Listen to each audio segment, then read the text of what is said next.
Well folks, welcome to the August edition of Bayleys Residential Views. This month with me I have Ashley Church, the CEO of the Property Institute. Ashley, thanks so much for joining us. Very welcome.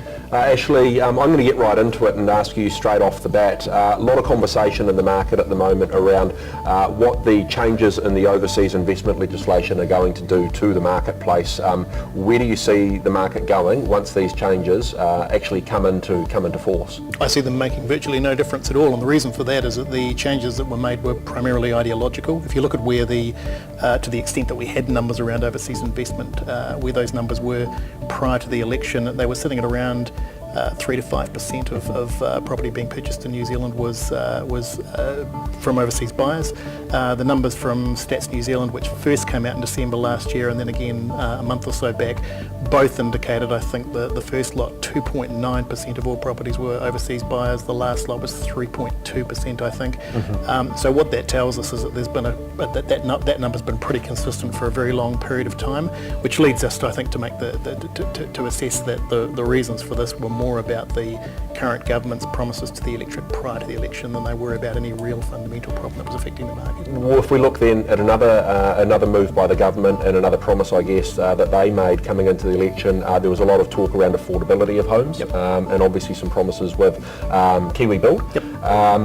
How do you see, assuming that everything plays out exactly as it is planned to, how do you see Kiwi Build affecting the wider market in general? Oh, so Kiwi Build conceptually is actually a very good idea. It's addressing a very real problem, which is the shortage of homes, particularly in Auckland, and the fact that we need to build as many houses as we can as quickly as possible. So to that degree, the commitment to 100,000 homes within 10 years, I think, is a good one. There are some practical constraints around the speed at which that can be done, and we're seeing that now. So I think Twyford has recognised that it's going to take some time to build up capacity to get to a point where we're building a significant number on an annual basis, and that could be 3 or 4 years. Yes. But once we get to that point, it's important that whoever's in government at that stage continues that process, because we need to build them. The other thing about that whole process I think we need to be aware of is that, and I think again Twyford's starting to recognise the pragmatism is it can't just be a government program. It has to be a program that's primarily led by the private sector, yes, in which the government's acting as a puppet master rather than trying to build all of those trying to actually do them themselves. Yeah.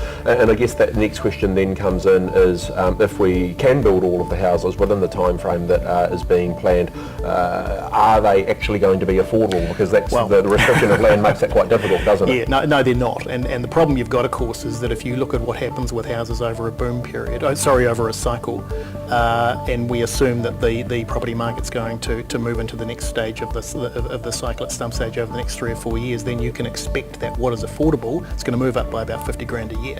And so to put that in perspective, a house that costs 650,000 now, which is apparently the new definition of affordable, is going to be worth over $1 million in 10 years' time. So affordable is very much a relative term relative to where you are in the market.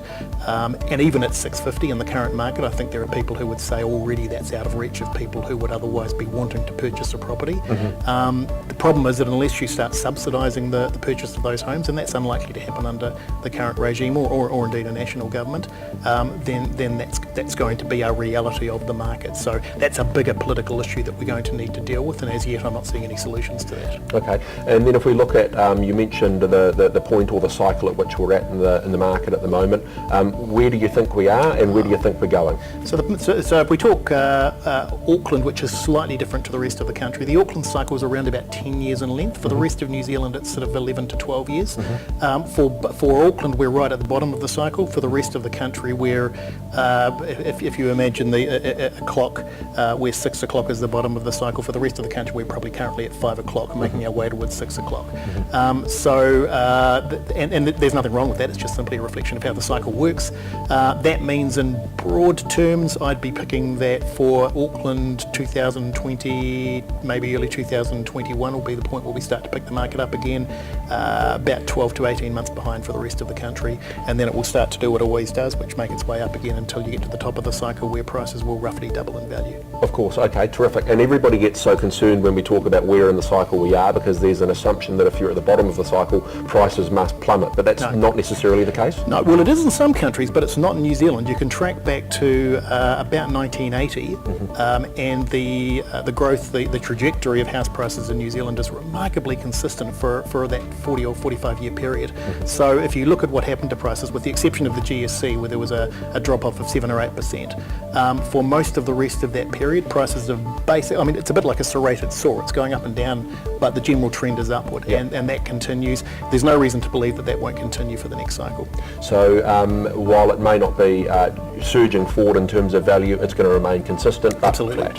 Yeah. Consistent but flat for about 3 years would be my pick. Terrific. Ashley, thanks so much for your insights and indeed the information. Do very much appreciate it. And of course, if one of the wider Bayleys team can be of any assistance to you, please don't hesitate to get in touch with one of our good teams from around the country.